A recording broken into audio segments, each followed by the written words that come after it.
আসসালামু আলাইকুম রহমতুল্লাহ। প্রিয় দিনী ভাই ও বোনেরা, কেমন আছেন সবাই?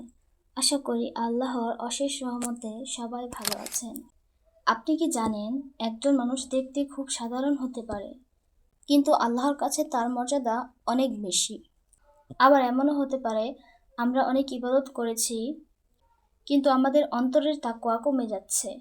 কিন্তু তাকওয়া আসলে কি, আর কিভাবে একজন মুসলিম নিজের জীবনে তাকওয়া অর্জন করতে পারে? আজকের ভিডিওতে জানবো তাকওয়া অর্জনের 7টি গুরুত্বপূর্ণ উপায়। আর শেষের 7 নম্বর উপায়টি এমন একটি বিষয় যেটা আমরা জানি, কিন্তু প্রতিদিনের জীবনে সবচেয়ে বেশি অবহেলা করি। তাই ভিডিওটি শেষ পর্যন্ত অবশ্যই দেখুন। তাকওয়ার প্রথম ধাপ হলো মনে রাখা, আল্লাহ আমাকে দেখছেন। মানুষের সামনে আমরা অনেক কিছু করতে লজ্জা পাই, কিন্তু যখন একা থাকি তখন যদি মনে হয় এখন তো কেউ দেখছে না, তখন নিজেকে মনে করিয়ে দিন, মানুষ না দেখলেও আল্লাহ দেখছেন। আল্লাহ তাআলা বলেন, নিশ্চয়ই আল্লাহ তোমাদের উপর পর্যবেক্ষক। এই অনুভূতি একজন মানুষকে গোপনে গুনাহ থেকে দূরে রাখে। কিন্তু শুধু আল্লাহকে স্মরণ করলেই কি তাকওয়া তৈরি হয়? না, এর পরের বিষয়টি আরও গুরুত্বপূর্ণ। 2 নম্বর বিষয়টি হলো গুনাহকে ছোট মনে না করা। অনেক সময় আমরা বলি, এটা তো ছোট একটা গুনাহ, সবাই তো করে, একবার করলে কি হবে? কিন্তু তাকওয়াবান মানুষ গুনাহকে ছোট মনে করেন না, কারণ সে গুনাহ ছোট বা বড়র দিকে শুধু তাকায় না, সে তাকায় কার অবাধ্যতা করছে। একটি ছোট ভুল যদি বারবার করতে করতে অভ্যাসে পরিণত হয়, তাহলে হৃদয়ের উপর তার প্রভাব পড়তে পারে। তাই কোনো গুনাহ হয়ে গেলে দেরি না করে তাওবা করুন এবং আল্লাহর কাছে ক্ষমা চান। তাকওয়া অর্জনের 3 নম্বর উপায়টি হলো কোরআনের সাথে সম্পর্ক তৈরি করা। তাকওয়া বাড়াতে হলে কোরআনের সঙ্গে সম্পর্ক গভীর করতে হবে। শুধু সুন্দর কণ্ঠের কোরআন তেলাওয়াত শুনলেই হবে না, এর অর্থ বোঝার চেষ্টা করতে হবে এবং জীবনে প্রয়োগ করতে হবে। প্রতিদিন অল্প হলেও কোরআন পড়ুন। 1 পৃষ্ঠা হোক, কয়েক আয়াত হোক, কিন্তু নিয়মিত হোক। কারণ কোরআন শুধু পড়ার বই না, এটি আমাদের জীবন পরিচালনার পথ নির্দেশ। আর এবার আসছে 4র্থ উপায়টি, যেটা আমাদের চরিত্রের সঙ্গে সরাসরি সম্পৃক্ত। সেটি হলো নিজের নফসকে নিয়ন্ত্রণ করা। তাকওয়া মানে শুধু ইবাদত করা নয়, তাকওয়া হলো আল্লাহ যা পছন্দ করেন না, নিজের ইচ্ছা থাকা সত্ত্বেও তা ছেড়ে দেওয়া। রাগের সময় নিজেকে নিয়ন্ত্রণ করা, কাউকে অপমান করার সুযোগ পেলে নিজ ইচ্ছায় চুপ থাকা, গীবত করার সুযোগ পেলে বিষয় পরিবর্তন করা, হারাম কিছু দেখার সুযোগ হলে আল্লাহর ভয়ে চোখ ফিরিয়ে নেওয়া। এগুলো হলো নফসকে নিয়ন্ত্রণ করার বাস্তব কিছু উদাহরণ। 5 নম্বর উপায়টি হলো ভালো মানুষের সঙ্গ বেছে নেওয়া।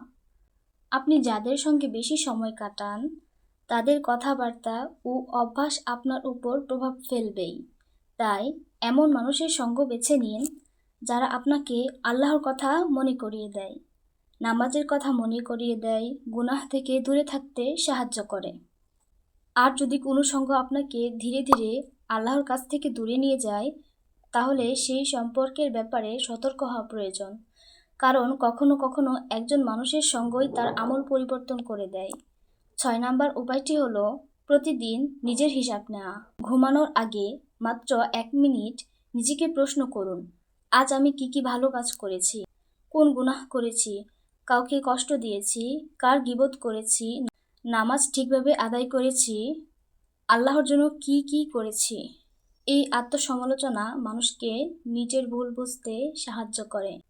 ভুল বুঝতে পারলেই তাওবা করুন, কারণ তাকওয়াবান মানুষ ভুলহীন নন, বরং ভুল হওয়ার পর দ্রুত আল্লাহর দিকে ফিরে আসেন।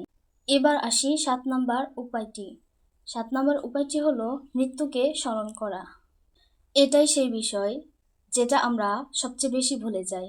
আমরা ভবিষ্যতের জন্য কত পরিকল্পনা করি, কি পড়ব, কি কিনব, কিভাবে সফল হব, কিভাবে সুন্দর জীবন কাটাবো, কিন্তু কখনো কি নিজেকে জিজ্ঞেস করি, যদি আজই আমাদের জীবনের শেষ দিন হয়? এই প্রশ্নটা মানুষকে নিজের জীবন নিয়ে নতুন করে ভাবতে শেখায়।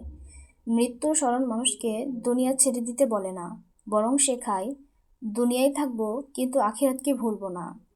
তাই আজ থেকেই চেষ্টা করি নামাজ ঠিক করতে, গুনাহ ছেড়ে দিতে, কোরআনের সাথে সম্পর্ক বাড়াতে, মানুষের হক আদায় করতে এবং প্রতিদিন আল্লাহর কাছে ফিরে আসতে।